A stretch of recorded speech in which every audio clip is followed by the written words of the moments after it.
नमस्कार साथियों, मैं जोगेंद्र सिंह स्वागत करता हूं आपका एक बार फिर आपके अपने परिवार एसएससी मेकर में। गुड इवनिंग सभी को, वेरी वेरी गुड इवनिंग। शोभा नेगी, प्रेम, अंकिता, पवन, देवेंद्र, करण, कोमल, कुमारी, तनवार, रिया, ओम प्रकाश, पप्पू, राहुल, रूमी, देवेंद्र, वर्षा, मुनेन्द्र, राजू, राजकुमार, रघु, निषाद, सारे बच्चों को वेरी वेरी गुड इवनिंग। जो बच्चे हमारे साथ जुड़ चुके हैं उन बच्चों से अनुरोध है एक बार इस क्लास को शेयर कर दीजिए, जिससे कि अधिक से अधिक बच्चे क्लास के साथ जुड़ सके और उन्हें इसका लाभ प्राप्त हो सके। अभी की क्लास में हम करेंगे कुछ क्वेश्चन, 40 क्वेश्चन वो हैं जो आपके लिए वो क्वेश्चन 40 जो आपके एग्जाम में डिफरेंट एग्जाम में अलग अलग समय पर पूछे गए हैं, अलग अलग तरीकों से बार बार पूछे गए हैं। उन सभी प्रश्नों की पहले हम चर्चा करेंगे। उसके बाद हम 4-5 क्वेश्चन वो हैं जो कल हमने जो टॉपिक किया था उससे रिलेटेड क्वेश्चन, ये देखने के लिए कि कल जो मैंने पढ़ाया था वो तुमने दोबारा से पढ़ा है या नहीं पढ़ा है, उस सबको देखेंगे। और उसके बाद एक नया टॉपिक है जो कि है इंटीरियर ऑफ अर्थ, उसके बारे में हम जानेंगे। इस तरह से ये हमारी पूरी एक क्लास रहेगी आज की। सबसे पहले हम करेंगे क्वेश्चंस, तो एक बार जो है इस क्लास को आप शेयर कर दीजिए, अधिक से अधिक शेयर कर दीजिए, जिससे कि अधिक से अधिक बच्चे क्लास के साथ जुड़ जाएं और उन्हें इस क्लास का लाभ जो है प्राप्त हो जाए।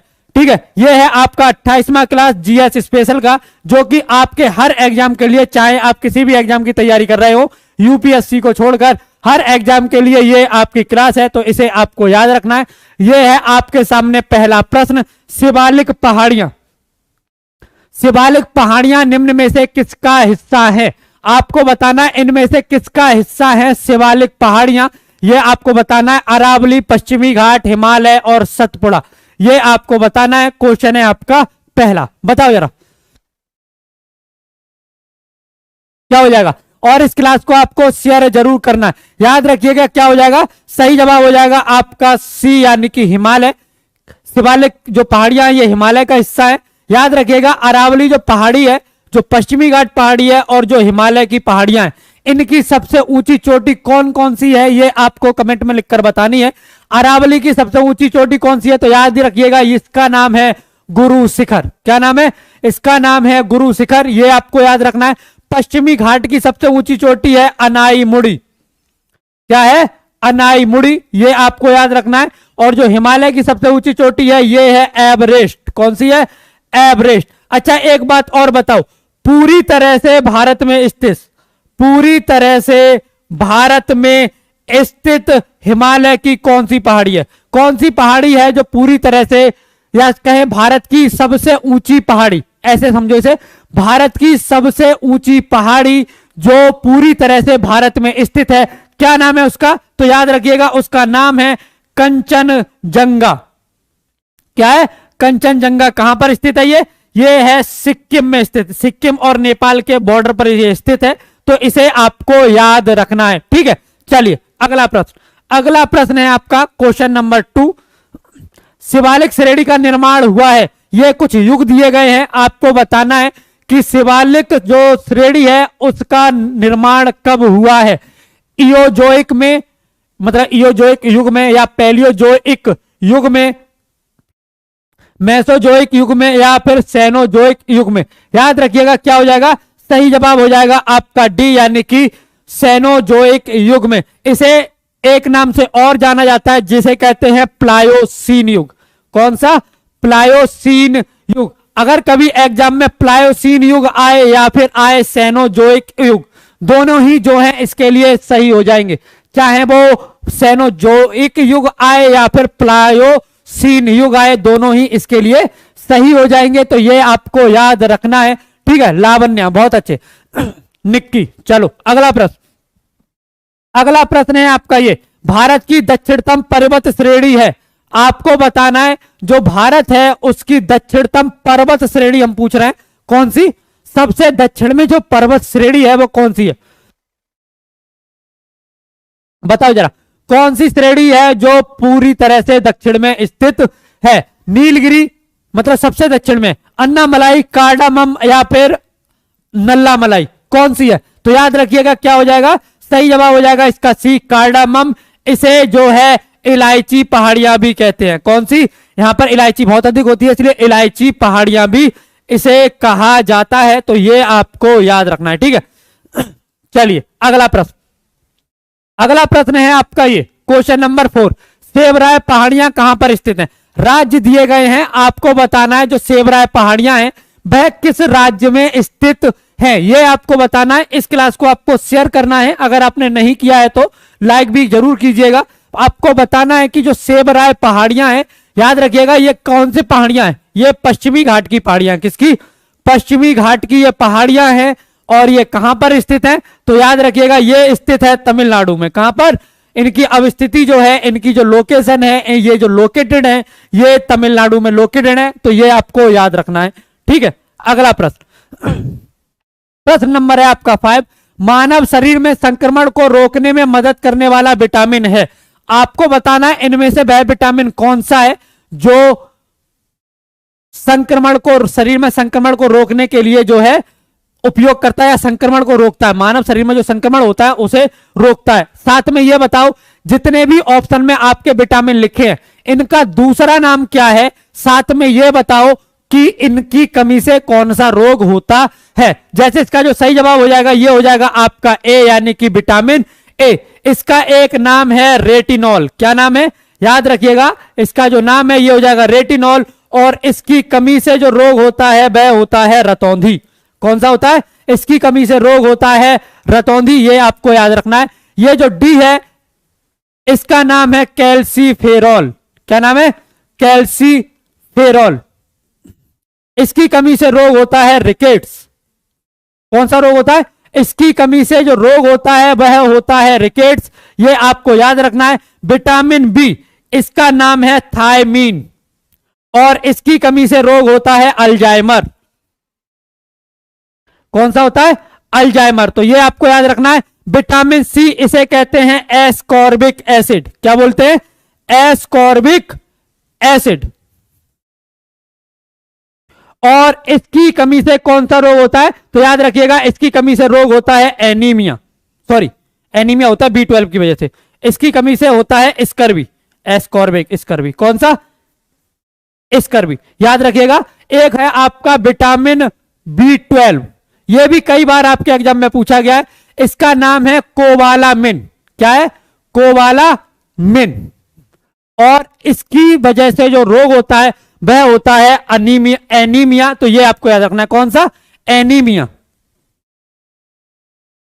ये कुछ महत्वपूर्ण विटामिन हैं, उनके दूसरे नाम हैं जो आपके एग्जाम में पूछे जाते हैं। क्या कह रहा है? नहीं दिख रहा है। क्या कह रहे हो? नहीं दिख रहा है। देखो इतने बड़े, इससे ज्यादा बड़ा कैसे लिखूं मेरे को आइडिया नहीं है, पर एक बार जो है तुम इसका स्क्रीनशॉट ले लो जिससे कि तुम्हें दिक्कत ना हो। समझ में आ गया? इसे स्क्रीनशॉट ले लो। मुझे लगता है अब तुम्हें पूरा बोर्ड जो है साफ साफ दिखाई दे रहा होगा, जिस पर कि ये लो हाथ बैठा लिया, जिससे कि आपको ठीक से दिखाई दे जाए। ठीक है, चलिए अगला प्रश्न। अगला प्रश्न है आपका ये, किसी ने पूछा है कि क्यों नहीं दिख रहा है।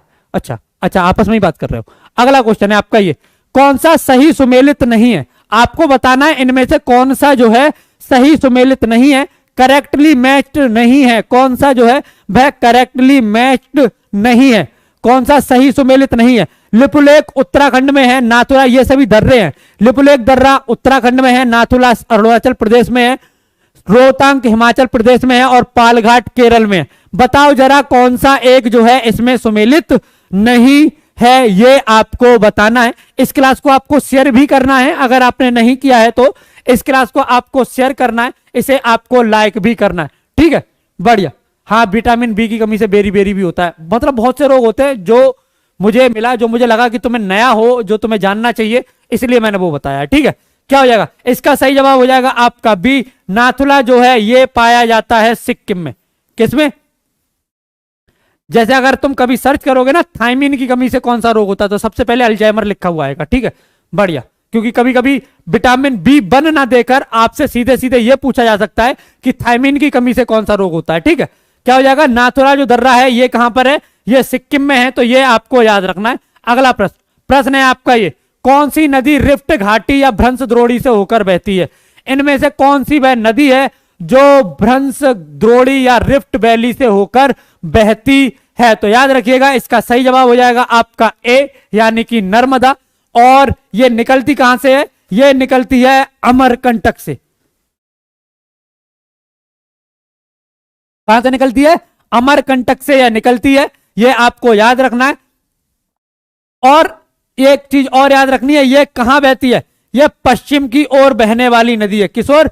पश्चिम की ओर ये बहने वाली नदी है। साथ में याद रखना पश्चिम की ओर बहने वाली और नदी है, एक है ताप्ती, एक है माही, एक है लूनी और एक है साबरमती। ये वो मेजर नदियां हैं, वो बड़ी नदियां हैं जो आपके एग्जाम में पूछी जाती हैं। पश्चिम की ओर बहने वाली नदी नर्मदा, ताप्ती, माही, लूनी और साबरमती, ये वो नदियां हैं जो आपके पश्चिम की ओर बहती हैं, तो ये आपको याद रखना है।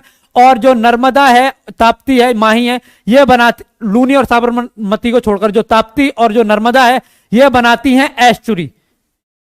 ये गिरती कहां है? अरब सागर में गिरती हैं, बनाती हैं एस्चुरी, जिसे बोलते हैं ज्वार नद मुख। क्या बोलते हैं? ज्वार नद मुख। तो ये आपको याद रखना है, ठीक है। याद रखिएगा ब्रह्मपुत्र को बांग्लादेश में बोला जाता है जमुना। क्या बोला जाता है? जमुना। गंगा को बोला जाता है पद्मा, और जो ये ब्रह्मपुत्र है इसे सांगपो, या कई जगह लिखा मिलेगा आपको सापू। कहां बोला जाता है? यह बोला जाता है तिब्बत में। आसाम में इसे दिहांग बोलते हैं। आसाम में जो भारत है, भारत में जो आसाम है, वहां इसे दिहांग बोलते हैं। तो ये आपको याद रखना है, क्योंकि ये वो क्वेश्चन है जो आपके एग्जाम में पूछे गए हैं। तो एक्स्ट्रा नॉलेज के तौर पर आप इन्हें अपने पास रखो, क्योंकि ये सारे शस्त्र जो मैं तुम्हें दे रहा हूं ये प्रयोग करने हैं एग्जाम में। एक भी क्वेश्चन इस तरह का अगर आपके एग्जाम में आता है तो आपको उसे छोड़ना नहीं है, और इस क्लास को आपको शेयर करना है। भारत की निम्नलिखित नदियों में से कौन सी दामोदर नदी की सहायक नहीं है? इनमें से कौन सी वह नदी है जो दामोदर की सहायक नदी नहीं है? याद रखिएगा, जो दामोदर है यह किसकी सहायक नदी है? हुगली की। दामोदर किसकी सहायक नदी है? हुगली की। अगर कभी सहायक नदी पूछी जाए तो याद रखिएगा इसकी सहायक, ये किसकी हुगली की सहायक नदी कौन सी है? दामोदर। ये आपको याद रखना है। और दामोदर की कौन सी सहायक नदी नहीं है? तो याद रखिएगा यह हो जाएगा आपका बी, यानी कि इंद्रावती। क्या हो जाएगा? इंद्रावती। अगर कभी आपसे पूछे कि दामोदर निकलती कहां से है, तो छोटा नागपुर पठार, छोटा नागपुर पठार से जो है यह निकलती है, यह आपको याद रखना है। और जो इंद्रावती है यह है गोदावरी की सहायक नदी। किसकी? गोदावरी की सहायक नदी है ये, तो यह आपको याद रखना है। साथ में आपको याद रखना है कि इसकी अन्य नदियां हैं, जैसे प्रवरा, मंजरा, ठीक है, पेनगंगा, ये सभी जो हैं नदियां, ये सभी गोदावरी की सहायक नदियां हैं। प्रवरा, मंजरा, पेनगंगा, इंद्रावती, बरधा, कौन सी? बरधा, ये भी जो है गोदावरी की सहायक नदियां। आपको पता है दक्षिण की जो नदियां हैं, इन नदियों की सहायक नदियां आपसे कई बार पूछी जाती हैं, पूछी गई हैं बार बार। कोई भी एग्जाम उठा के देखो, प्रीवियस ईयर 2 साल के भी अगर एग्जाम उठा के देखोगे तो एक नदी इनमें से मिल जाएगी जिसकी सहायक नदी आपसे पूछी गई होगी, ठीक है। चलिए अगला प्रश्न, अगला प्रश्न है आपका ये, निम्नलिखित में से कौन सा एक सबसे सूखा स्थान है? आपको बताना है इनमें से कौन सा एक स्थान जो है सबसे सूखा, मतलब इसे कहते हैं बेट, ड्राई, बेट माने गीला, ड्राई, ड्राई प्लेस कौन सा है सबसे अधिक? इनमें से कौन सा प्लेस है जो सबसे ज्यादा ड्राई है, सबसे ज्यादा सूखा है, ये आपको बताना है। इस क्लास को आपको शेयर जरूर करना है अगर आपने नहीं किया है तो।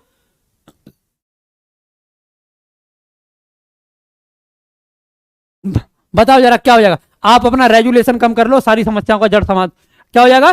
सही जवाब हो जाएगा लेह। ये कहां पर है? ये लद्दाख यूटी में है। कहां पर? लद्दाख यूटी में। अगर पूछा जाए कभी भारत में शुष्क मरुस्थल कहां पाया जाता है, तो याद रखिएगा यहां क्या पाया जाता है?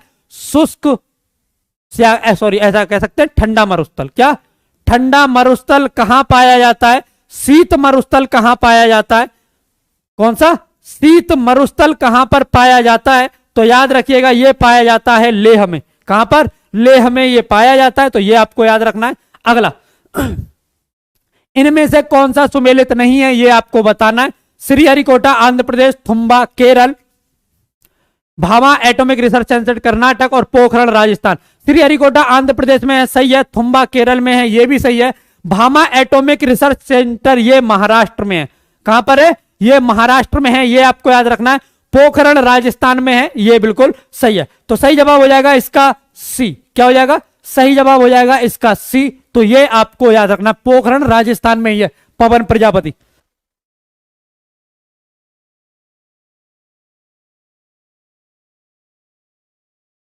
भारत के विभाजन के समय भारतीय राष्ट्रीय कांग्रेस के अध्यक्ष कौन थे? सी राजगोपालाचारी, जेपी कृपलानी, जवाहरलाल नेहरू और मौलाना अबुल कलाम आजाद। ये इनकी एक बुक है और ये सबसे एक दो क्वेश्चन जानो, सबसे कम उम्र के व्यक्ति थे जो कांग्रेस के अध्यक्ष बने थे और सबसे अधिक समय तक कांग्रेस के अध्यक्ष रहने वाले भी यही थे। तो ये आपको याद रखना है। इनकी एक बुक है इंडिया विंस फ्रीडम। क्या नाम है उसका? India wins freedom. ये क्वेश्चन बुक कई बार आपसे एग्जाम में पूछी जाती है, तो इसे आपको याद रखना है। इस प्रश्न का सही जवाब हो जाएगा आपका बी, जेबी कृपलानी, जो 1946 में, मतलब 45-46 में, सॉरी 46 में जो है मेरठ अधिवेशन के बाद, जो कांग्रेस का मेरठ अधिवेशन हुआ था, उसमें इन्हें अध्यक्षता प्रदान की गई थी। ये 1 साल 47 तक जो है ये इसके अध्यक्ष रहे थे। जब भारत का विभाजन हुआ था उस समय ये इसके अध्यक्ष थे। तो ये आपको याद रखना है, ठीक है। अगला प्रश्न, अगला प्रश्न है आपका ये, महात्मा गांधी ने पहला आमरण अनशन, मतलब आमरण अनशन होता है जब तक मर नहीं जाते तब तक अनशन करेंगे, ना कुछ खाएंगे ना कुछ पिएंगे। तो आपको बताना महात्मा गांधी ने पहला आमरण अनशन कब प्रारंभ किया? कम्युनल अवार्ड के समय, कलकत्ता के दंगों के समय, जलियांवाला बाग दुर्घटना के समय और दिल्ली के दंगों के समय। कब किया? तो याद रखिएगा ये किया इन्होंने एक कम्युनल अवार्ड के समय। इन्हें सांप्रदायिक निर्णय भी कहा जाता है, ठीक है। कहां पर किया था इन्होंने? इन्होंने यरवड़ा की जेल में, यरबदा की जेल में जो है ये अनशन प्रारंभ किया था। कब? 1932 में। ये अनशन समाप्त कब हुआ? तो याद रखिएगा पूना पैक्ट के द्वारा ये अनशन जो है समाप्त हुआ था। किसके द्वारा? पूना पैक्ट के द्वारा ये अनशन समाप्त हुआ था। पूना पैक्ट हुआ था डॉक्टर भीमराव अंबेडकर, डॉक्टर भीमराव अंबेडकर और महात्मा गांधी के बीच, ठीक है। याद रखिएगा डॉक्टर भीमराव अंबेडकर और महात्मा गांधी के बीच जो है ये अनशन, जो मतलब ये जो पूना पैक्ट है ये हुआ था। तो ये आपको याद रखना है। अगला प्रश्न, अगला प्रश्न है आपका ये, निम्नलिखित में से कौन सही सुमेलित है? आपको बताना है इनमें से करेक्टली मैच्ड कौन सा है, कौन सा एक है जो पूरी तरह से सही सुमेलित है, आपको यह बताना है। 1940 भारतीय राष्ट्रीय कांग्रेस का लाहौर अधिवेशन, 1931 राजगुरु को फांसी, 1921 असहयोग आंदोलन का प्रारंभ और 1920 रोलेट एक्ट। आपको बताना है क्या होगा इसका सही जवाब। याद रखिएगा जो भारतीय राष्ट्रीय कांग्रेस का लाहौर अधिवेशन है, देखो वैसे तो लाहौर में कांग्रेस के अधिवेशन बहुत हुए थे, पर लाहौर अधिवेशन के नाम से एक अधिवेशन जो चर्चित है वो है दिसंबर 1929 का लाहौर अधिवेशन, जिसमें जो है पूर्ण स्वतंत्रता की मांग की गई थी। किसकी? पूर्ण स्वतंत्रता की मांग की गई थी। इस अधिवेशन की जो अध्यक्षता है वो की थी जवाहरलाल नेहरू ने। किसने? जवाहरलाल नेहरू ने इसकी अध्यक्षता की थी। ये आपको याद रखना है। इसका जो सही जवाब हो जाएगा ये हो जाएगा बी, राजगुरु जो है इन्हें सुखदेव और भगत सिंह के साथ फांसी दे दी गई थी 23 मार्च 1931 को। कब? 23 मार्च 1931 को राजगुरु को जो है भगत सिंह और सुखदेव के साथ फांसी दे दी गई थी। ये आपको याद रखना है। असहयोग आंदोलन जो है ये प्रारंभ हुआ है 1 अगस्त 1920 से। कब से? 1 अगस्त 1920 से ये प्रारंभ हुआ है। तो क्रम में देखा जाए तो ये दोनों ही गलत है। और इसी दिन जो है तिलक की मृत्यु भी हुई थी।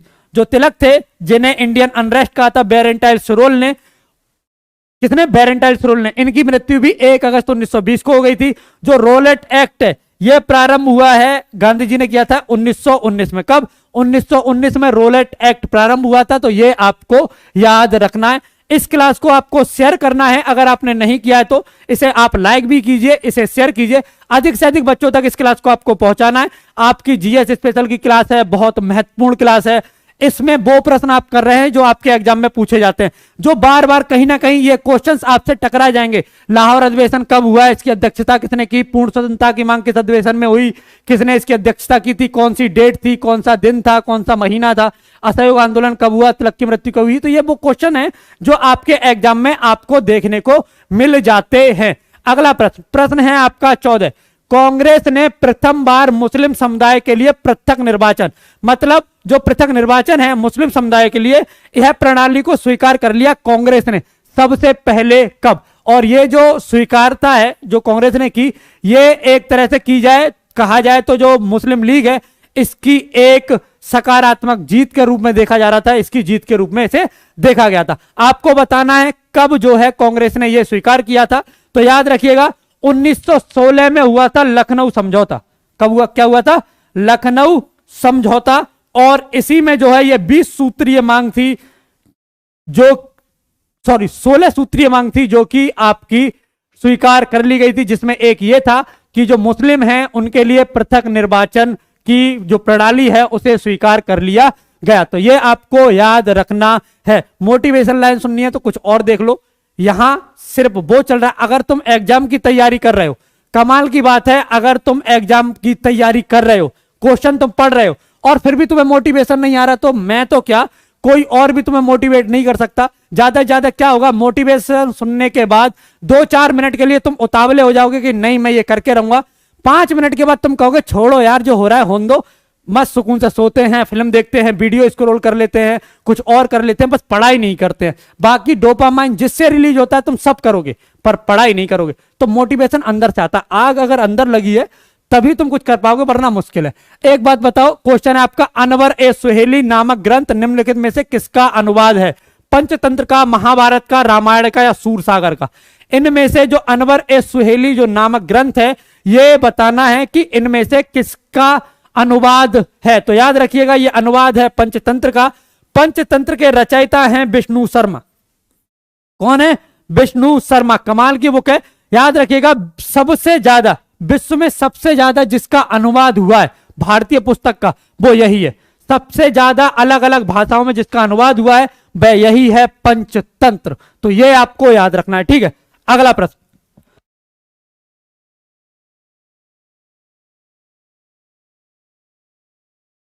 अगला प्रश्न है आपका क्वेश्चन नंबर 16। क्या है? क्वेश्चन नंबर 16, मुगल प्रशासनिक शब्दावली में माल प्रतिनिधित्व करता है। जो मुगल प्रशासन की जो शब्दावली थी, जो प्रशासन में जो शब्द इस्तेमाल करते थे, उसमें वो एक शब्द इस्तेमाल करते थे, माल, फूंकने वाला नहीं, ठीक है, माल।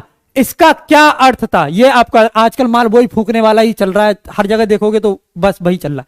पर ये जो माल शब्द है, ये मुगल प्रशासनिक शब्दावली है। आपको बताना है इसका अर्थ क्या था। भू राजस्व, वेतन, भत्ते या फिर उपयुक्त में से कोई नहीं। क्या हो जाएगा इसका सही जवाब? तो याद रखिएगा इसका सही जवाब हो जाएगा आपका ए, भू राजस्व। माल जो शब्द है ये इस्तेमाल किया जाता भू राजस्व के लिए। तो ये आपको याद रखना है और इस क्लास को आपको शेयर जरूर करना है। अगर आपने नहीं किया है तो आप इसे जरूर शेयर कीजिए। अगला है आपका ईस्टर त्योहार के पीछे ईसाइयों की भावना क्या है?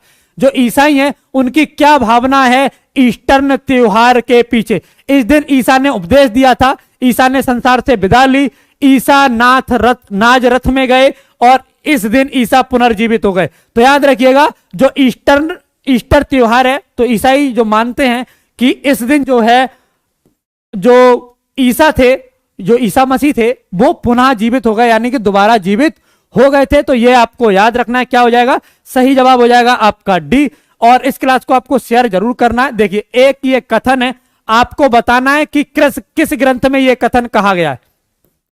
जो यहां है वह अन्यत्र भी है, जो यहां नहीं है वह कहीं नहीं है। यह निम्न में से किस ग्रंथ में कहा गया है? ये जो एक लाइन है, जो यहां है वो अन्यत्र भी है और जो यहां नहीं है वो कहीं नहीं है, ये जो लाइन है ये किस ग्रंथ के लिए कही गई है, या किस ग्रंथ में ये कही गई है, सॉरी। तो याद रखिएगा किस में कही गई है? महाभारत में। किसमें? महाभारत में कही गई है। और राजतरंगिणी के लेखक कौन है? तो याद रखिएगा इसके जो लेखक हैं ये हैं कलहड़। और इसमें मिलता है कश्मीर का इतिहास। किसका? कश्मीर का इतिहास जो है इसमें देखने को मिल जाता है। और याद रखिएगा कश्मीर का इतिहास जो इसमें प्रारंभ किया गया है वो महाभारत के काल से किया गया है। मतलब जो राजतरंगिणी है उसमें महाभारत के काल के बाद जो कश्मीर है उसको प्रारंभ किया गया है। कई बार आपसे पूछा जाता है कि कश्मीर का इतिहास किससे पता चलता है, तो याद रखिएगा राजतरंगिणी से। इनके लेखक कौन है कई बार पूछा जाता है, तो ये हैं कलहड़। और जो यहां है वह अन्यत्र भी है, जो यहां नहीं है वह कहीं नहीं है, यह महाभारत में कहा गया है। इसके रचयिता हैं वेद व्यास, या एक इनका अन्य नाम भी है कृष्णद्वैपायन। क्या है? कृष्णद्वैपायन भी इनका एक नाम है, तो ये आपको याद रखना है। ठीक है, चलिए अगला प्रश्न है आपका ये, हर्ष के समय की सूचनाएं किसकी पुस्तकों में निहित है?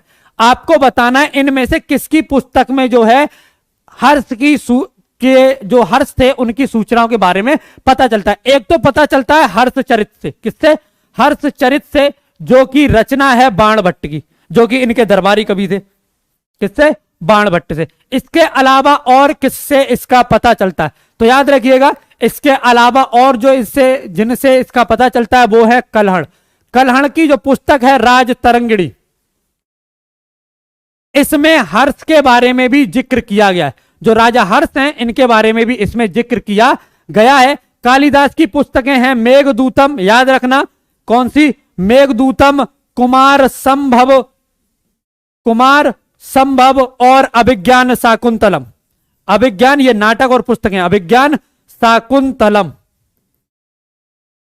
ये आपको याद रखना। ये इनकी महत्वपूर्ण पुस्तकें हैं जो आपसे कई बार एग्जाम में पूछी जाती हैं। ठीक है, चलिए अगला प्रश्न है आपका ये, नालंदा विश्वविद्यालय की स्थापना का युग क्या है? इनमें से किसके युग में नालंदा विश्वविद्यालय की स्थापना हुई? आपको बताना है किसने की है। इसके साथ साथ एक चीज और है जो आपसे कई बार पूछी जाती है, वो ये कि जो विक्रमशिला विश्वविद्यालय है, कौन सा? विक्रमशिला विश्वविद्यालय, इसकी स्थापना किसने की थी? इसकी स्थापना जो है ये किसने की थी, ये आपको बताना है। बताओ जरा, क्वेश्चन नंबर है आपका 20।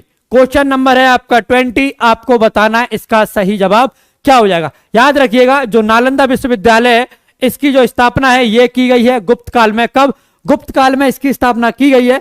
और किसने की है ये आपको बताना, जरा कमेंट में लिखकर बताओ। याद रखिएगा किसने? कुमार गुप्त ने इसकी स्थापना की है। किसने? कुमार गुप्त ने जो है इनकी स्थापना की है, ये आपको याद रखना है। इसके अलावा जो विक्रमशिला है ये पाल शासकों में नाम है एक धर्मपाल। क्या नाम है? धर्मपाल। इन्होंने जो है विक्रमशिला की स्थापना की है, ये आपको याद रखना है। ठीक है, चलिए अगला प्रश्न है आपका ये, भारत में पंचायती राज प्रतिनिधित्व करता है। जो भारत है उसमें जो पंचायती राज है जिसे मान्यता दी गई है 73वें संविधान कॉन्स्टिट्यूशनल अमेंडमेंट, संविधान संशोधन द्वारा, जो कि मिलता है भाग 9 में। किसमें? भाग 9 में ये मिलता है। अगर पूछी जाए किस अनुसूची में ये दिखाया गया है, किस अनुसूची में ये मिल जाता है, तो याद रखिएगा अनुसूची 11 में ये मिल जाता है। कभी आर्टिकल पूछे तो 243, ये आर्टिकल के अंतर्गत इसे संवैधानिक दर्जा दिया गया है। अब आपको यह बताना है कि यह प्रतिनिधित्व किसका करता है, किस चीज का यह प्रतिनिधित्व करता है। तो याद रखिएगा शक्तियों का विकेंद्रीकरण है, तो यह आपको याद रखना है, सही है। लोगों की हिस्सेदारी, यह भी सही है। सामुदायिक विकास, तो यह भी सही है। तो इसका जो सही जवाब हो जाएगा यह हो जाएगा आपका डी। ये सभी जो ऊपर 3 हैं, शक्तियों का विकेंद्रीकरण, लोगों की हिस्सेदारी और सामुदायिक विकास, ये तीनों ही जो है, इन तीनों का ही प्रतिनिधित्व पंचायती राज करता है। इसे पंचायती राज को एक नाम से और जानते हैं, स्थानीय शासन। किससे? स्थानीय शासन या कहें स्वशासन, दोनों से ही इसे जाना जाता है। तो ये आपको याद रखना है। इनकी एक, चलो उसे आगे देखते हैं। ठीक है, अगला प्रश्न है आपका ये, इसी में बहुत कुछ हो जाता है इसलिए मैंने सोचा लाओ इसमें भी एक क्वेश्चन है उससे संबंधित, तो यहां मैं बता दूंगा। आपको बताना, निम्नलिखित राज्यों में से किसमें बलवंत राय मेहता समिति की सिफारिशों के अनुसार पंचायती राज व्यवस्था सर्वप्रथम स्थापित की गई?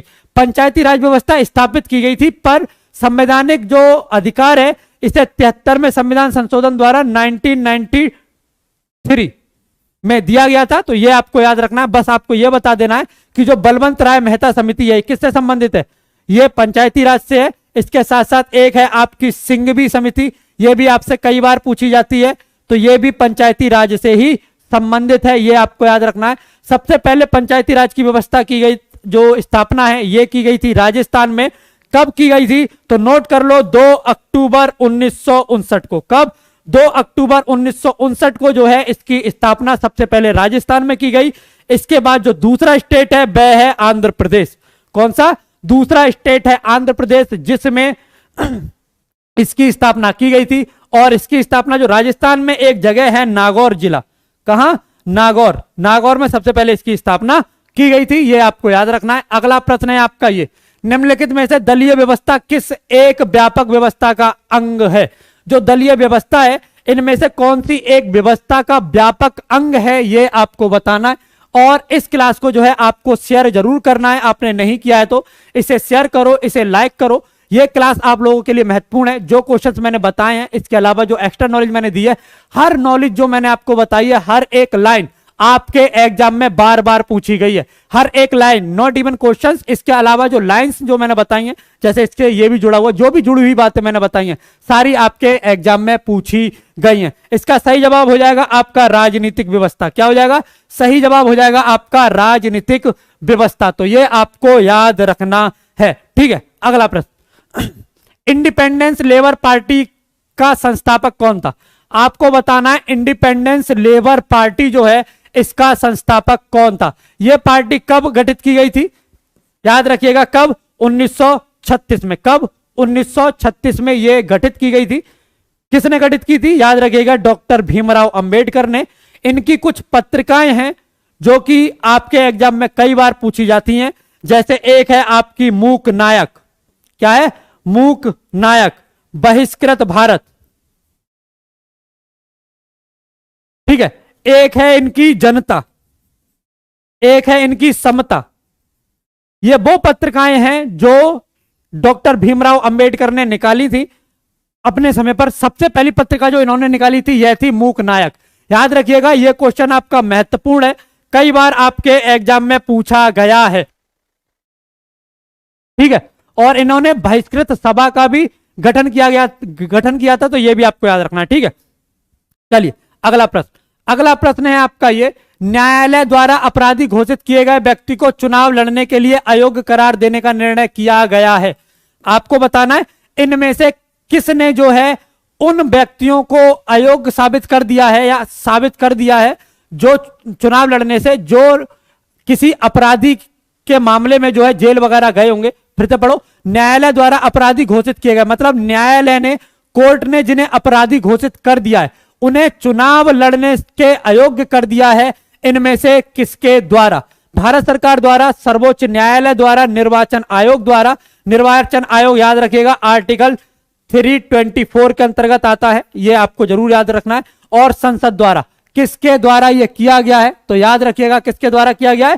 संसद के द्वारा, ठीक है। तो यह आपको याद रखना है, जन प्रतिनिधित्व कानून 1956 के तहत, ठीक। और कुछ आगे ये है, इसके अलावा आगे भी क्वेश्चन है, तो कहीं जाना नहीं, बस 1-1.5 मिनट की बात है। जरा तुम्हारे काम की चीज है, इसे जरा ध्यान से सुन लो। आपका रेलवे ग्रुप डी का एग्जाम होना है, उसके लिए आपके अपने परिवार एसएससी मेकर ने एक बैच लॉन्च किया है, नाम है श्योर सिलेक्शन बैच। इसमें आपको मिलेगा complete recorded batch, PDF, best content, doubt session. एक बार जब आप फुल कोर्स इसे कंप्लीट कर लेंगे, जब एक बार आप फुल कोर्स कर लेंगे, उसके बाद इसी में आपको लाइव क्रैश कोर्स भी प्रोवाइड कराया जाएगा। आप इसे 399 में ज्वाइन कर सकते हैं। यह वो नंबर है जिस नंबर पर फोन करके आप अपनी समस्याओं का समाधान पा सकते हैं। उत्तर प्रदेश पुलिस कांस्टेबल की अगर आप तैयारी कर रहे हैं तो उसके लिए एक स्पेशल बैच है, मैथ, रीजनिंग, हिंदी, जीएस यहां आप पढ़ते हैं, 399 में यह भी है। लेखपाल की अगर आप तैयारी कर रहे हैं तो उसके लिए भी स्पेशल बैच है, मैथ, सामान्य ज्ञान, सामान्य हिंदी, ग्राम्य विकास, ग्राम्य समाज एवं विकास यहां आप करते हैं, 399 में ये भी है, इसे भी आप ले सकते हैं। अगर आप दोनों की तैयारी कर रहे हैं तो आप ले लीजिए कॉम्बो बैच, यहां मैथ, रीजनिंग, सामान्य ज्ञान, सामान्य हिंदी, ग्राम्य समाज एवं विकास आपको पढ़ाया जाएगा। आप इसे 499 कितने में? 499 में ज्वाइन कर सकते हैं। इन तीनों में जो एक कॉमन है वो ये है कि आप यहां डेली लाइव क्लासेस ले सकते हैं, डाउट सेशन यहां आपको प्रोवाइड कराया जाएगा, एक जो बेस्ट कंटेंट और उनका जो पीडीएफ है ये भी आपको कराया जाएगा। और जो भी क्लासेस है आपकी वो आपकी एकदम 0 लेवल से चलेंगी। तो ये आपको याद रखना है। जिन्होंने ज्वाइन नहीं किया है बच्चे ज्वाइन कर लें, जिन्होंने नहीं किया है वो कर ले, ठीक है। अगला क्वेश्चन है आपका ये, निम्नलिखित में से कौन योजना आयोग तथा राज्य सरकारों के बीच समन्वयता का कार्य करता है? ये आपको बताना, ठीक है। ये थोड़ा योजना आयोग जब था उस समय का सवाल है। योजना आयोग को अब रिप्लेस कर दिया है किसने? नीति आयोग ने। किसने? नीति आयोग ने। कब से? 1 जनवरी 2015 से, ठीक है। तो ये आपको याद रखना है। और इसका जो सही जवाब हो जाएगा राष्ट्रीय एकीकरण परिषद नहीं, वित्त आयोग। ये किसके अंतर्गत आता है? ये आता है आर्टिकल 280 के अंतर्गत। तो ये आपको याद रखना है। राष्ट्रीय विकास परिषद, हाँ ये सही है। क्या हो जाएगा? सही जवाब हो जाएगा आपका एनडीसी, राष्ट्रीय विकास परिषद। इसकी अध्यक्षता कौन करता है? कभी आपसे अगर क्वेश्चन पूछ लिया जाए कि इसकी अध्यक्षता कौन करता है, तो याद रखिएगा प्रधानमंत्री। भारत का प्रधानमंत्री राष्ट्रीय विकास परिषद का जो है अध्यक्षता करता है। ये आपको याद रखना है। इस क्लास को आपको शेयर करना है। अगर आपने नहीं किया है तो आप इस क्लास को जरूर शेयर करें। अगला क्वेश्चन है आपका ये 27। भारत में संघीय वित्त आयोग का संबंध रखता है किससे? राज्यों के बीच वित्त से, राज्यों और केंद्र के बीच वित्त से, केंद्र एवं स्वशासित सरकारों के बीच वित्त से, और इनमें से कोई नहीं। याद रखिएगा क्या हो जाएगा? सही जवाब इसका हो जाएगा आपका बी, राज्यों एवं केंद्र के बीच वित्त से इसका संबंध है। किस आर्टिकल के तहत आता है? यह है आर्टिकल 280 के तहत। कौन इसका गठन करता है? तो याद रखिएगा प्रेसिडेंट, यानी कि जो राष्ट्रपति हैं वो इसका गठन करते हैं। कब? हर 5 सालों पर। किसमें? हर 5 वर्ष पर जो है इसका गठन किया जाता है राष्ट्रपति के द्वारा। प्रेजेंट में जो वित्त आयोग है इसके अध्यक्ष कौन है? तो याद रखिएगा एन.के. सिंह। कौन है? एन.के. सिंह इसके अध्यक्ष हैं। तो ये आपको याद रखना है। इस तरह के प्रश्न आपके महत्वपूर्ण होते हैं, कई बार आपके एग्जाम में पूछे जाते हैं। तो अगर आपने इन्हें अच्छे से नहीं देखा है तो देखो, लिखे नहीं है तो लिखो, क्योंकि बहुत ही ज्यादा जरूरी प्रश्न है ये आपके एग्जाम में पूछे जाते हैं, ठीक है। अगला प्रश्न है आपका ये,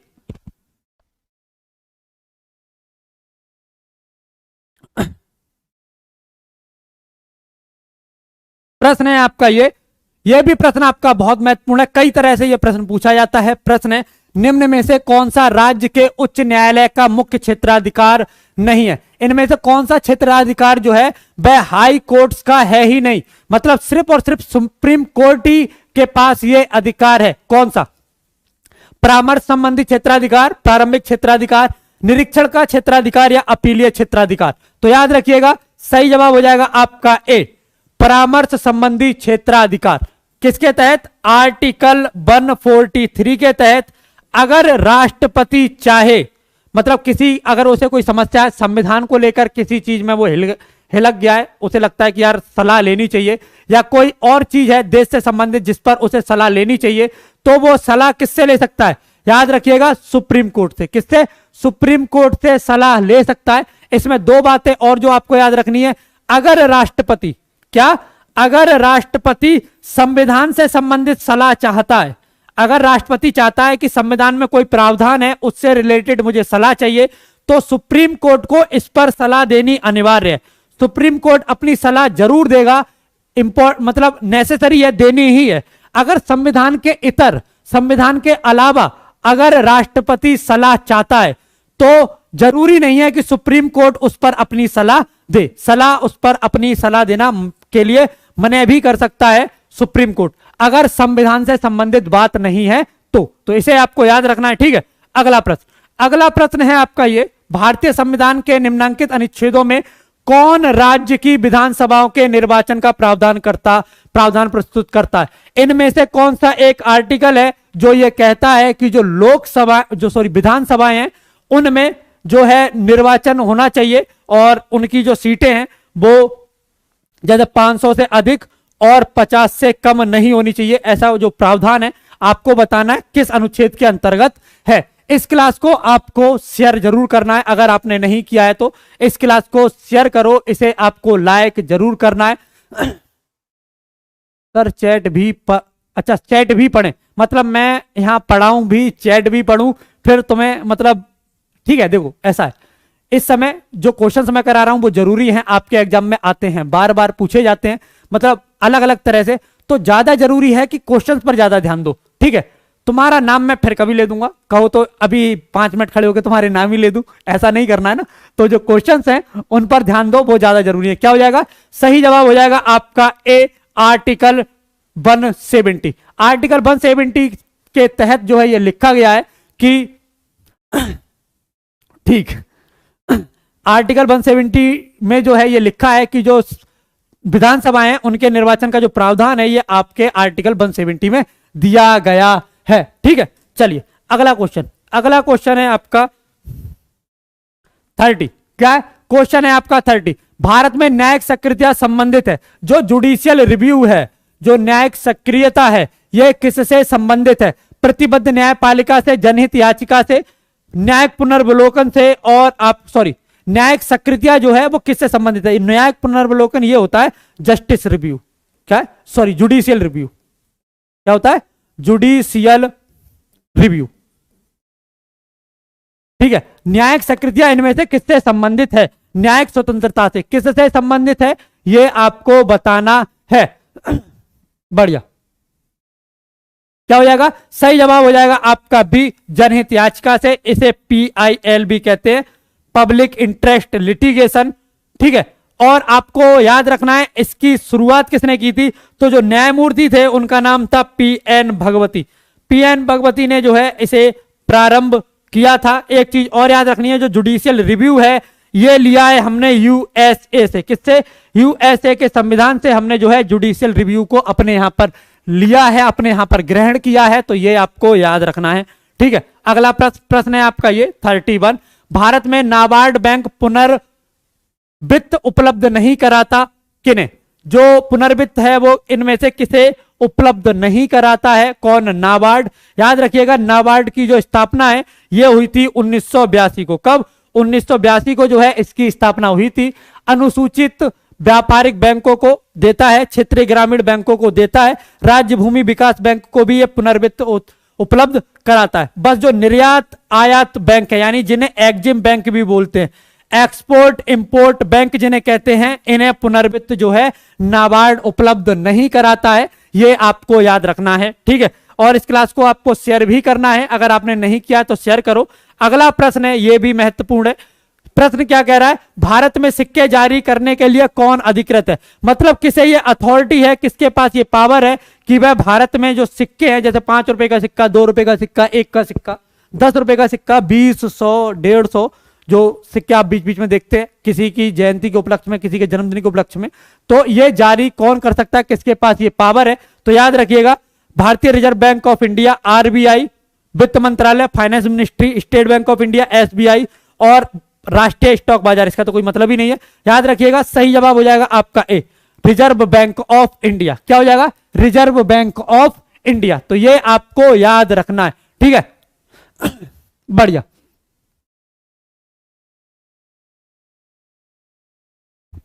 चलो अगला प्रश्न है आपका ये, योजना में कोर सेक्टर का तात्पर्य है। आपको बताना है जो योजना होती है उसमें जो कोर सेक्टर है इसका क्या तात्पर्य है। जैसे आपको योजना बनाते हैं उसमें कोर जो शब्द है इसका इस्तेमाल किया जाता है, तो उसका क्या अर्थ है? कृषि, रक्षा, लोहा और इस्पात उद्योग और चयनित आधारभूत उद्योग। क्वेश्चन है आपका 33। क्या है इसका तात्पर्य, ये आपको बताना। तो याद रखिएगा, चयनित आधारभूत उद्योग। क्या हो जाएगा? चयनित आधारभूत उद्योग जो है इसका सही हो जाएगा। रॉन्ग है क्या? क्या रॉन्ग है जरा बताओगे? कमेंट में लिखकर बताओ क्या चीज रॉन्ग बता रहे हो।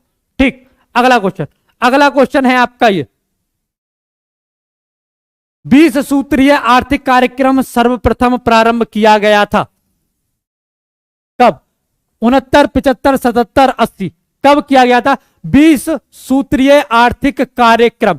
इसका एम क्या था? इसका उद्देश्य क्या था? तो याद रखिएगा, कृषि और औद्योगिक उत्पादन को बढ़ावा देना। यह इसका उद्देश्य था। कब प्रारंभ किया गया सबसे पहले? तो याद रखिएगा 1975 में। कब? 1975 में इसे प्रारंभ किया गया है। तो यह आपको याद रखना है। ठीक है, चलिए अगला प्रश्न देखते हैं। अगला प्रश्न है आपका ये, निम्नलिखित में से कौन सा एक युग्म सही सुमेलित है? कहने का मतलब यह है, जैसे ये एक युग्म दिया है, सामने एक शहर दे दिया है, एक ये दिया है, सामने शहर दिया है, एक ये दिया है और सामने ये शहर दिया है। अब तुम्हें यह बताना है कि ये जो तीनों हैं, 1 2 3, इन तीनों में कौन कौन से सुमेलित हैं। कोई एक सुमेलित है या दोनों सुमेलित हैं या तीनों सुमेलित है। Dow Jones New York, Hang Seng Seoul, FTSE 100 London. बताओ जरा कौन सा सुमेलित है। तो याद रखिएगा पहला सुमेलित है, तीसरा सुमेलित है, यानी कि आंसर हो जाएगा इसका डी। हैंडशेक जो है ये हांगकांग का स्टॉक एक्सचेंज है। क्या है? हांगकांग का जो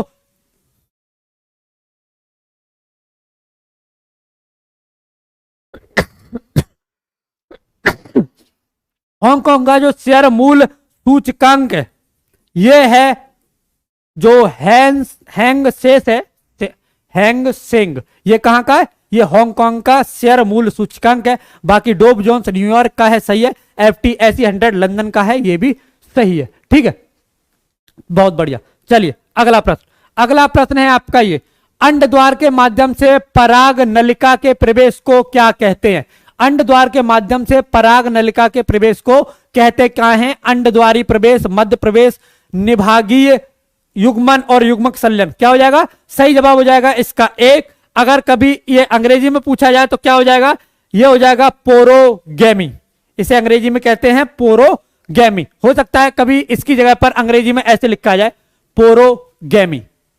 ठीक है, तो ये आपको याद रखना है। पोरोगैमी, अंड द्वार के माध्यम से परिनलिका के प्रवेश को क्या कहते हैं?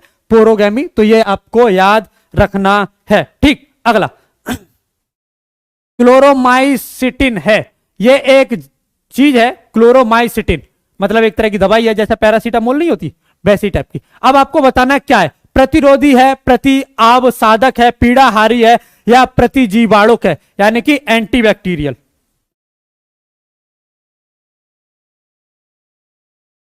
क्या है ये आपको बताना है। क्वेश्चन है आपका 37। क्या है? तो याद रखिएगा सही जवाब हो जाएगा आपका डी, प्रतिजीवाणुक। क्या हो जाएगा? प्रतिजीवाणुक हो जाएगा इसका सही जवाब। तो ये आपको याद रखना है। इस क्लास को आपको शेयर जरूर करना है, अगर आपने नहीं किया है तो इस क्लास को शेयर करो। इसे आपको लाइक भी करना है। लाइक और शेयर रुकने नहीं चाहिए, बस होते रहने चाहिए। ठीक है, चलिए अगला क्वेश्चन। क्वेश्चन है आपका 38। निम्नलिखित में से कौन सा केवल राज्य सरकार द्वारा लगाया जाता है? इनमें से कौन सा वो एक कर है जिसे सिर्फ और सिर्फ राज्य सरकार लगा सकती है? जो स्टेट गवर्नमेंट्स होती हैं, जैसे यूपी हो गई, MP हो गई, राजस्थान हो गया, तमिलनाडु, कर्नाटक, केरल हो गए, तो ये जो स्टेट हैं सिर्फ यही लगा सकते हैं। कौन सा कर है, कौन सा टैक्स है? तो याद रखिएगा जो मनोरंजन टैक्स है, एंटरटेनमेंट जो टैक्स है, ये सिर्फ और सिर्फ स्टेट लगा सकते हैं। ये आपको याद रखना है। ठीक है, अगला प्रश्न, अरक्तता किसकी कमी से होती है? आपको बताना है इनमें से किसकी कमी से जो है अरक्तता होती है? राइबोफ्लेविन, थायमीन, नियासिन और फोलिक एसिड। तो याद रखिएगा क्या हो जाएगा? सही जवाब हो जाएगा आपका सी, यानी कि फोलिक एसिड। इसकी कमी से क्या हो जाता है? अरक्तता हो जाती है। तो ये आपको याद रखना है। अगला क्वेश्चन है आपका ये, रकाब या कहें स्टेपीज हड्डी मानव शरीर में कहां पाई जाती है?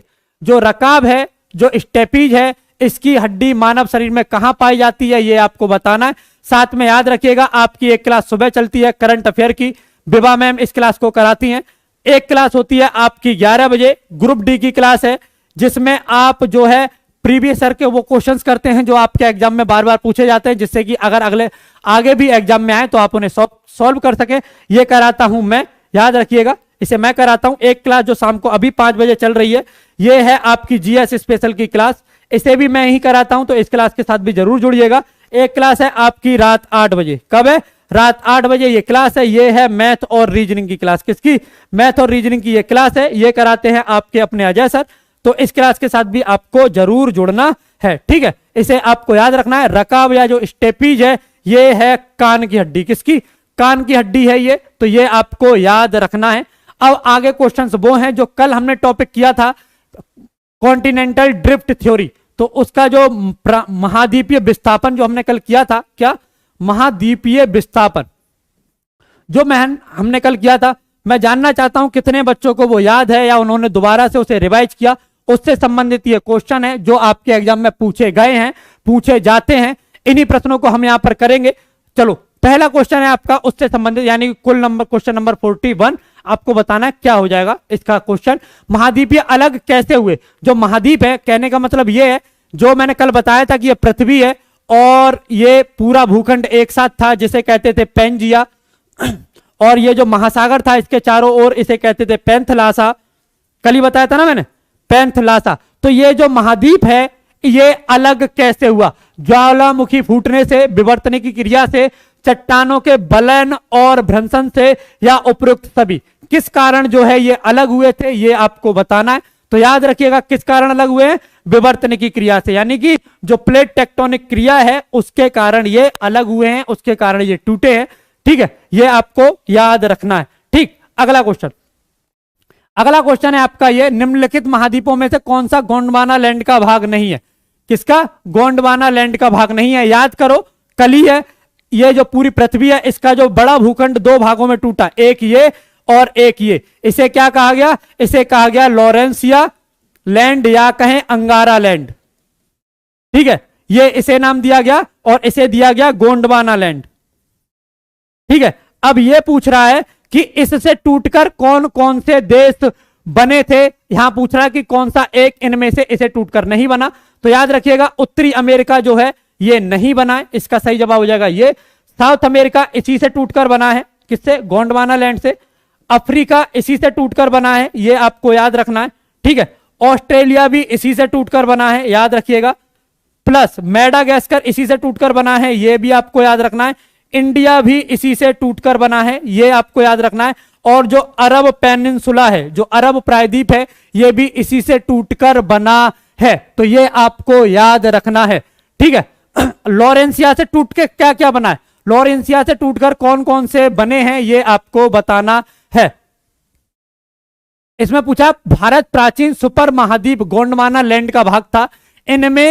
इसमें वर्तमान समय का निम्न भूभाग शामिल है: दक्षिण अमेरिका, अफ्रीका, ऑस्ट्रेलिया और ये सभी। मतलब जो भारत है वो इनमें से किसका हिस्सा था ये आपको बताना। तो याद रखिएगा ये तीनों जो हैं ये गोंडवाना लैंड के हिस्से थे, और गोंडवाना की जो है ये भारत था, ये आपको याद रखना है।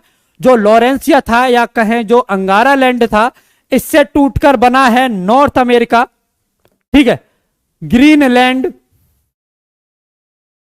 और आपका यूरेशिया। और क्या? यूरेशिया। और इसमें एक और छूट गया, अंटार्कटिका। क्या? अंटार्कटिका जो सबसे दक्षिणी है, ये भी जो है गोंडवाना लैंड का ही भाग था। तो ये आपको याद रखना है। एक क्वेश्चन का जवाब और दो, अगर आपने कल का लेक्चर ध्यान से लिया हो या फिर क्लास खत्म होने के बाद दोबारा उस लेक्चर को लिया हो, तो एक चीज बताओ कि ये जो कल मैंने बताया था कि ये मान लो ये पृथ्वी है, इसके ये दो भाग हैं। ठीक है, ये गया सेंटर की ओर या कहें भूमध्य रेखा की ओर। किस ओर? भूमध्य रेखा की ओर ये चला गया, और ये चला गया पश्चिम की ओर।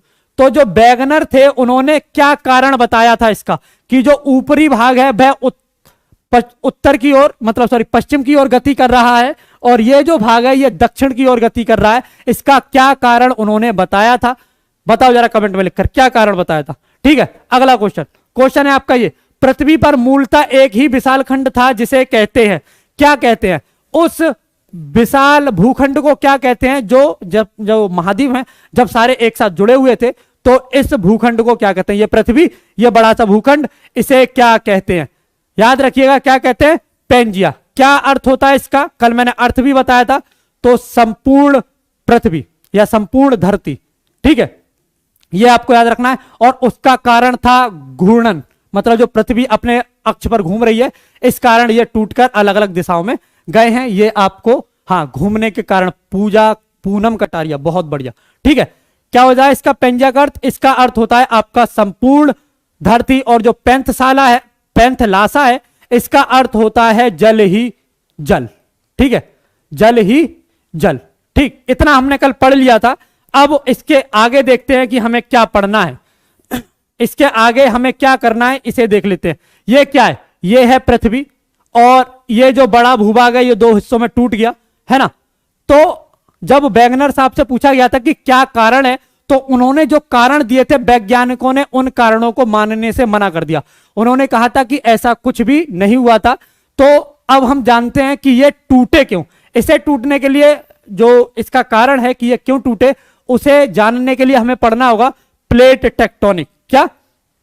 प्लेट विवर्तनिकी। क्या पढ़ना होगा हमें उसके लिए? उसके लिए पढ़ना होगा हमें प्लेट विवर्तनिकी, ये इसके लिए हमें पढ़ना होगा। पर इसे पढ़ने से पहले हमें एक चीज और पढ़नी है, पहले हम वो पढ़ेंगे उसके बाद इसे हम करेंगे। बेसिकली इस कॉन्सेप्ट को हम कल करेंगे, आज जो हम करेंगे इससे पहले आपको पृथ्वी के बारे में जानना जरूरी है। पृथ्वी के बारे में जानना जरूरी है, मतलब ये जो पृथ्वी है हमारी, इसके अंदर क्या क्या है, इसके अंदर क्या क्या है, क्या क्या चीजें इसके अंदर हैं, जिसे कहते हैं पृथ्वी की आंतरिक संरचना। क्या? पृथ्वी की आंतरिक संरचना, इसे आपको जानना बहुत जरूरी है।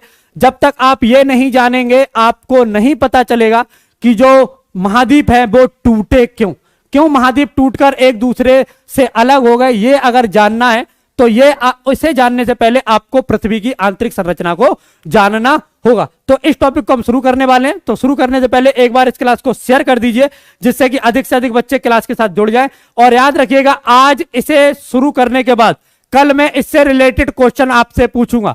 आज इसे खत्म करूंगा, उसके बाद आपसे अनुरोध भी है, अगर आप चाहें तो इस क्लास को खत्म होने के बाद दोबारा से इसी टॉपिक को दोबारा से देख लें, जिससे कि कोई भी क्वेश्चन आप इसे छोड़े ना, इससे कोई भी क्वेश्चन जो है आप इसे छोड़े ना। तो ये आपको याद रखना है, ठीक है। तो शुरू करते हैं इस टॉपिक को, पृथ्वी की आंतरिक संरचना। ये सामने देखो क्या है, शायद दिखाई दे रहा होगा, नहीं दिखाई दे रहा होगा, तो ये है पृथ्वी। क्या है? ये है पृथ्वी। अंदर से कैसी दिख रही है, ये इसकी आंतरिक संरचना, ये अंदर से ऐसी दिखती है। ये दिखाई दे रहा है,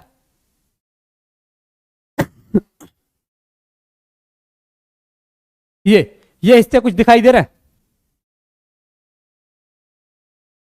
ये कुछ पृथ्वी हमारी अंदर से कुछ इस प्रकार दिखती है।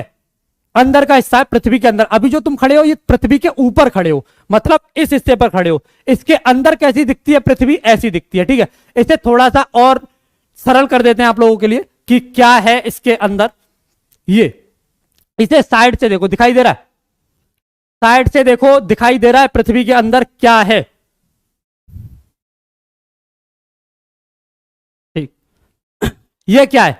ये जो हिस्सा आपने देखा ये है इनर कोर। क्या है? Inner core. इसे बोलते हैं आंतरिक क्रोड या आंतरिक कोर। इसके ऊपर का ये जो हिस्सा है जो आप देख रहे हैं, ये क्या है? ये है आउटर कोर, यानी कि इसे बोलते हैं बाह्य क्रोड। क्या बोलते हैं? बाह्य क्रोड। इसके ऊपर का ये जो हिस्सा है, ये हिस्सा जो आप देख रहे हैं, इसे क्या बोलते हैं? इसे बोलते हैं मेंटल। क्या बोलते हैं? मेंटल। और ये जो हिस्सा आप देख रहे हैं इसके ऊपर इतना, पेन ही गलत चल गया लगता है, रुको एक मिनट है, ये ठीक है। इसके ऊपर का हिस्सा ये हिस्सा, ये क्या है? ये है क्रस्ट। इसे बोलते हैं हिंदी में भूपरपटी। क्या बोलते हैं? इसे बोलते हैं भूपरपटी। इतना समझ में आया? इसे और ज्यादा आसान करते हैं, इसे थोड़ा सा और आसान करते हैं। समझ में आया? ये क्या है? क्रोड है, इसके बाद है मेंटल, फिर है क्रस्ट। इसे थोड़ा सा और आसान करते हैं, क्या है ये?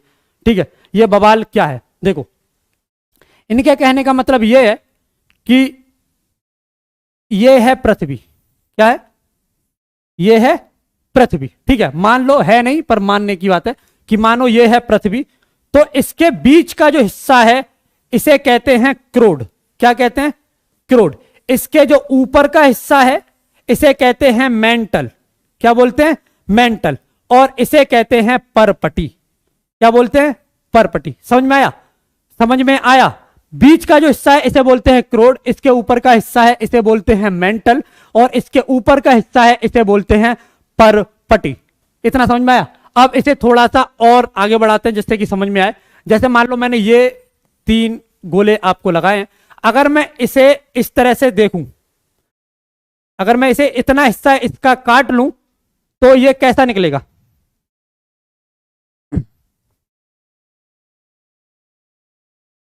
ठीक है, इतना हिस्सा मुझे इसका काटना है तो ये कुछ इस तरह से आएगा। किस तरह से?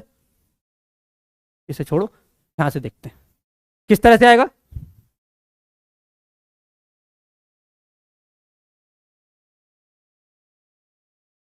ये क्या है? ये है कोर, ये है मेंटल, और ये है आपका क्रस्ट या है भूपरपटी। ठीक है, ठीक है, याद रखा। ये जो त्रिज्या है पृथ्वी की, ये केंद्र तक का हिस्सा है और ये सबसे ऊपरी हिस्सा है। कितनी है जो त्रिज्या है इसकी, तो याद रखिएगा 6370 किलोमीटर। ये क्या है, ये पृथ्वी की त्रिज्या है, तो ये भी आपको याद रखना है। ये समझ में आया? ये है क्रस्ट, मेंटल और कोर, इतना समझ में आया। ये 3 हिस्सों में हमने सबसे पहले पृथ्वी को बांटा है, इसके अलावा और भी बांटेंगे, पर सबसे पहले जो है क्रस्ट के बारे में जान लो। क्रस्ट क्या है, जहां आप अभी खड़े हैं, जैसे आप घर के बाहर निकलते हैं तो जो सबसे ऊपरी हिस्सा है इसे बोलते हैं क्रस्ट, इसे बोलते हैं भूपर्पटी। इसके नीचे का हिस्सा हुआ है मेंटल और इसके नीचे का हिस्सा है आपका कोर। देखो जो क्रस्ट है, सबसे पहले अब हम पढ़ेंगे किसके बारे में, सबसे पहले हम जानेंगे क्रस्ट के बारे में कि क्रस्ट है क्या। देखो क्रस्ट जो है यह 2 प्रकार की होती है, एक बोलते हैं महाद्वीपीय क्रस्ट, कौन सी, महाद्वीपीय क्रस्ट, और दूसरी है महासागरीय क्रस्ट। कौन सी, महाद्वीपीय क्रस्ट और महासागरीय क्रस्ट, यह आपको याद रखना, महाद्वीपीय क्रस्ट या महासागरीय क्रस्ट। इसे ऐसे देखो,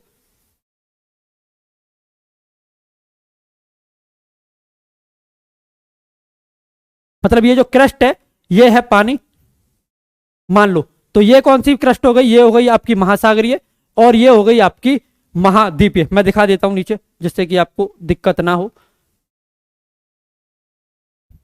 ये देखो, ठीक है, ये पूरा है एक छोटा सा डायग्राम जिससे कि आपको समझ में आ जाए क्या मैं कहना चाह रहा हूं।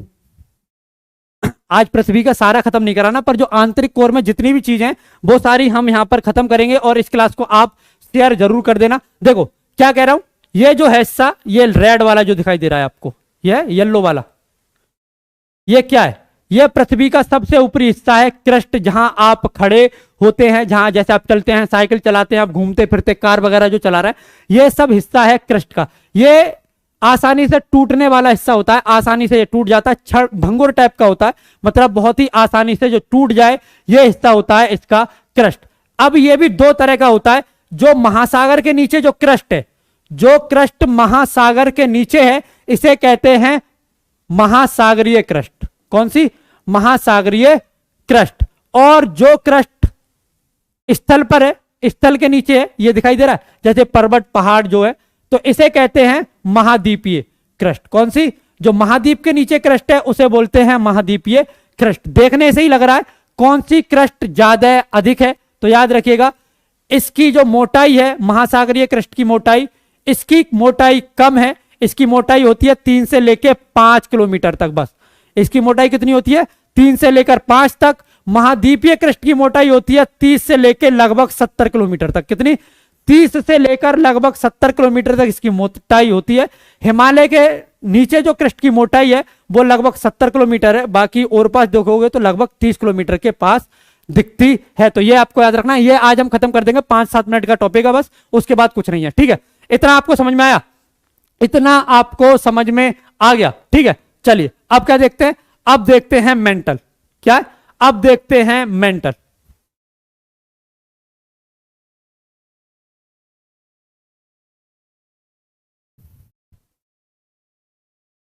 यह है कोर, यह है मेंटल और यह है क्रस्ट। यह आपको याद रखना है। पृथ्वी का सबसे ऊपरी हिस्सा जो कठोर है वह है क्रस्ट, यह आपको याद रखना है। अब बात करते हैं मेंटल की। जो क्रस्ट है यह है आपका लगभग डेप्थ में 100 किलोमीटर तक। कितना, जो डेप्थ है, जो इसकी गहराई है वो है लगभग 100 किलोमीटर। इसके बाद शुरू हो जाता है आपका मेंटल। क्या शुरू हो जाता है, उसके बाद शुरू हो जाता है आपका मेंटल। ठीक है, क्या शुरू हो जाता है, इसके बाद शुरू हो जाता है आपका मेंटल। ये आपको याद रखना है। ठीक है, मेंटल के कितने भाग है ये देखते हैं। मेंटल के भाग कितने हैं, मेंटल है कहां तक, ये यहां तक है। ठीक है, यानी कि सॉरी ये नहीं है, ये है लगभग 100 किलोमीटर से लेके 2900 किलोमीटर तक, यानी कि 100 किलोमीटर, यहां से 100 किलोमीटर तक क्या है, क्रस्ट है। पहले 100 किलोमीटर तक क्रस्ट है, उसके बाद 100 किलोमीटर से लेकर 2900 किलोमीटर तक क्या है, 2900 किलोमीटर तक है आपका मेंटल। ये आपको याद रखना है। मेंटल को 2 भागों में तोड़ा गया है। मेंटल को कितने भागों में तोड़ा गया है, 2 भागों में तोड़ा गया है। कौन कौन से, ये जो मेंटल है इसे एक में तोड़ा गया है मीजोस्फीयर, किसमें, मीजोस्फीयर, और इससे ऊपर के को तोड़ा गया है स्टेनोस्फीयर, किसमें, मीजोस्फीयर और स्टेनोस्फीयर, इन दो भागों में इसे तोड़ा गया है। ये आपको याद रखना है, कितने, दो भागों में इसे तोड़ा गया है, ठीक है।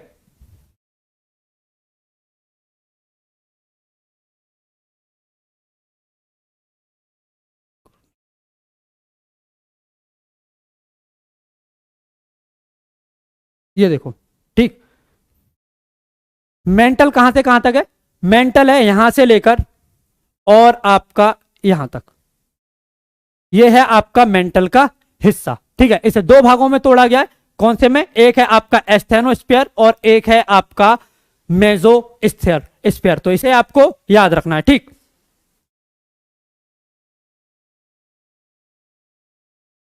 इतना हिस्सा क्या है, मीजोस्फीयर, इससे ऊपर का हिस्सा है स्टेनोस्फीयर। स्टेनोस्फीयर क्या होता है, स्टेनोस्फीयर होता है जो मेंटल का सबसे ऊपरी हिस्सा है।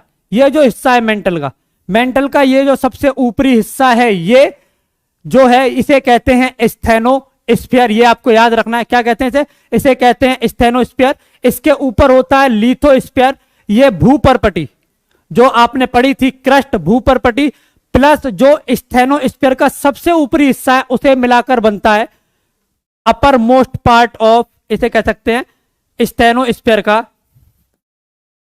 स्टेनोस्फीयर का ऊपरी हिस्सा।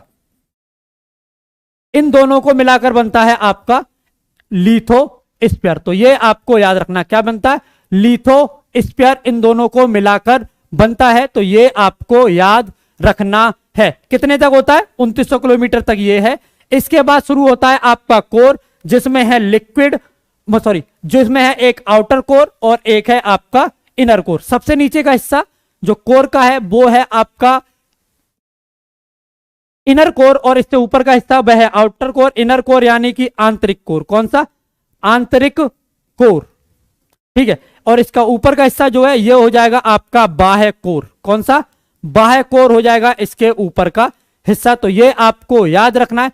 अब इसमें जो आपको जानना है, छोटी मोटी चीजें, ज्यादा नहीं है, जो छोटी मोटी चीजें जो जाननी है वो ये, जो इनर कोर है ये कठोर अवस्था में है, ठीक है। इससे ऊपर का जो हिस्सा है आउटर कोर, ये लिक्विड या कहें तरल अवस्था में है, किसमें, तरल अवस्था में। जो आपका मीजोस्फीयर है, कौन सा, मीजोस्फीयर, जो कि हमने देखा था मेंटल को दो भागों में तोड़ा था, मीजोस्फीयर और स्टेनोस्फीयर।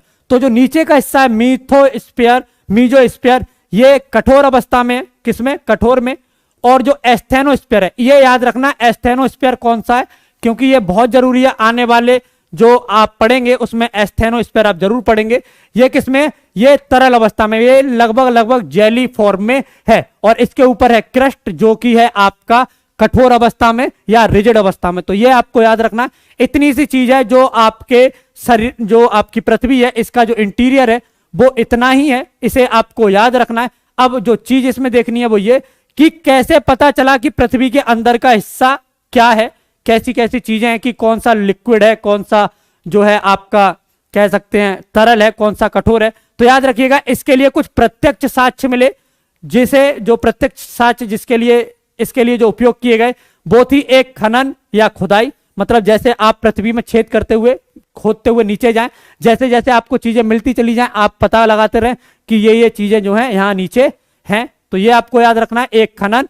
और दूसरा जो है ज्वालामुखी, ज्वालामुखी में जो तत्व निकलते हैं जमीन से, जमीन जब धरती फटती है उसके बाद से जो लावा बाहर आता है, उसके कारण हम पता लगा सकते हैं कि इसके नीचे का जो हिस्सा है वो तरल अवस्था में है, जिसमें लोहा वगैरह मिलता है, ये सब चीजें। तो ये आपको याद रखनी है, ठीक है। इसके अप्रत्यक्ष साक्ष्य जो हैं वो हैं भूकंप तरंगे। क्या है, भूकंप तरंगे, ये आपको याद रखनी है। साथ में एक चीज और है इसमें, वह है जो उल्का पिंड है, जो बाहर से उल्का पिंड गिरते हैं, उन्हें भी अप्रत्यक्ष साक्ष्य में माना जाता है। कहा जाता है कि जैसे पृथ्वी बनी है, पृथ्वी के हिस्सों से टूटकर वे उल्का पिंड भी बने, तो उन्हीं को जो है इसके लिए किया जा सकता है। तो ये आपको याद रखना है, ठीक है, बढ़िया हो सकता है। देखो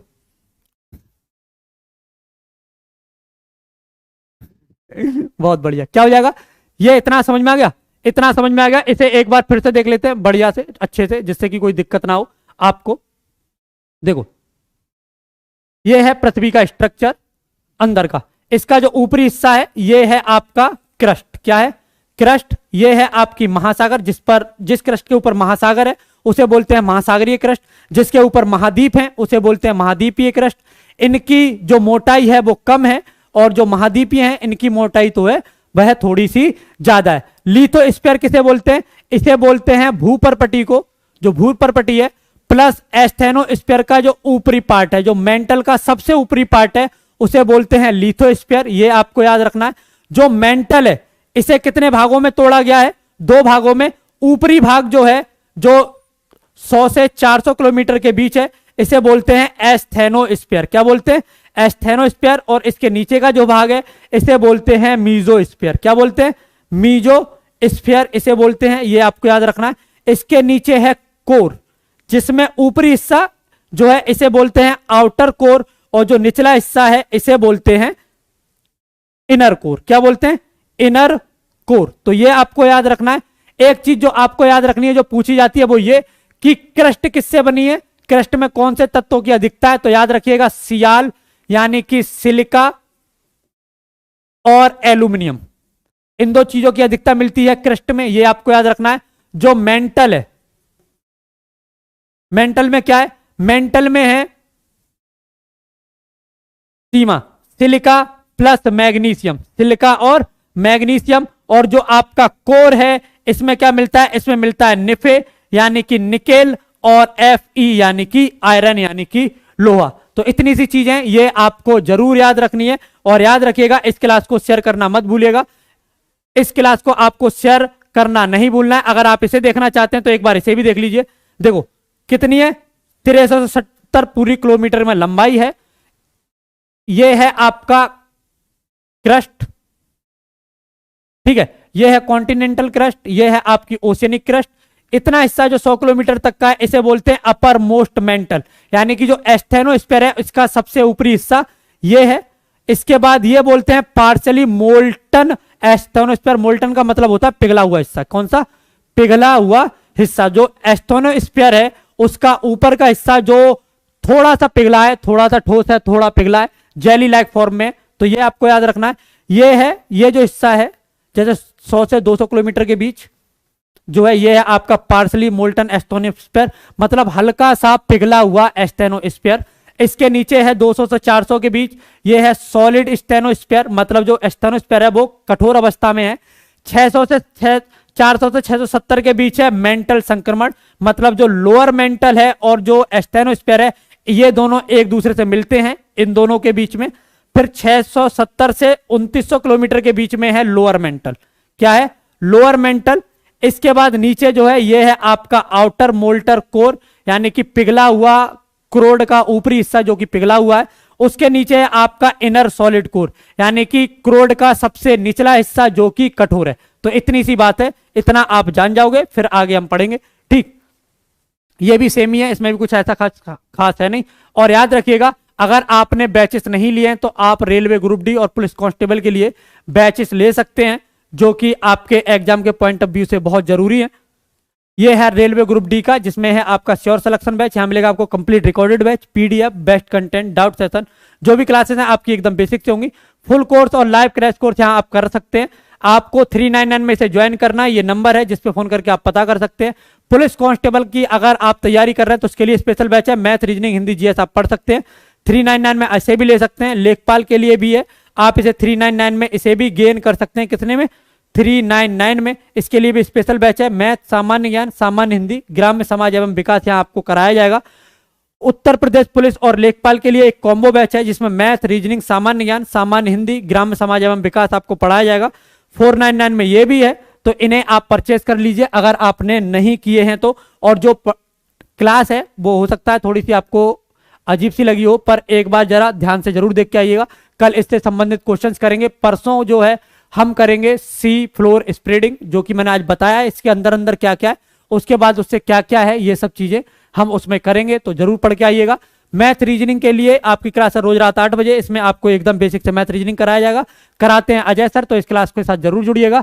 एक क्लास है और कुछ लिंक हैं आपके लिए, जैसे ये है आपका एसएससी मेकर ऐप का लिंक, इस पर क्लिक करके वीडियो के डिस्क्रिप्शन में या आउटर जो ऊपर है ना, जो चैट बॉक्स है इसको ऊपर पिन किया गया है, यहाँ से डाउनलोड कर लो। प्ले स्टोर पर जाकर एसएससी मेकर सर्च करके भी आप इसे डाउनलोड कर सकते हो। यहाँ आपको क्लास की पीडीएफ और बाकी की चीजें मिलेंगी। आप हमें इंस्टाग्राम, फेसबुक, ट्विटर पर फॉलो कर सकते हैं। जिन बच्चों ने हमें टेलीग्राम पर ज्वाइन नहीं किया है वो बच्चे हमें टेलीग्राम पर ज्वाइन कर लें, जिससे कि किसी भी प्रकार की उन्हें दिक्कत ना हो। और ये है आपके इस अपने परिवार के यूट्यूब चैनल का लिंक, तो इसे आपको जरूर शेयर करना है, जिससे कि अधिक से अधिक बच्चे क्लास के साथ जुड़ जाएं और उन्हें भी इसका लाभ प्राप्त हो जाए। कल सुबह 11 बजे की क्लास में जरूर मिलिएगा। तब तक के लिए जय हिंद, जय भारत।